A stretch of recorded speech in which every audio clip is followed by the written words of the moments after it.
وہ 8 کام جن کے کرنے سے گھر میں غربت تنگی آتی ہے۔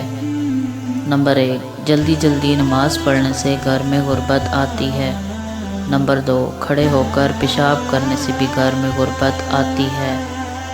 نمبر 3، پیشاب کرنے کی جگہ وضو کرنے سے گھر میں تنگی آتی ہے۔ نمبر 4، کھڑے ہو کر پانی پینے سے بھی گھر میں تنگی آتی ہے۔ نمبر 5، منہ سے چراغ بجھانے سے بھی گھر میں غربت آتی ہے۔ نمبر 6، دانت سے ناخن کاٹنے سے بھی گھر میں تنگی آتی ہے۔ نمبر 7، رات کے وقت جھاڑو لگانے سے بھی تنگی آتی ہے۔ نمبر 8، اندھیرے میں کھانا کھانے سے بھی گھر میں تنگی آتی ہے۔ مزید ایسی ویڈیو کے لیے چینل کو سبسکرائب کریں، ویڈیو کو لائک اور شیئر کریں۔ شکریہ۔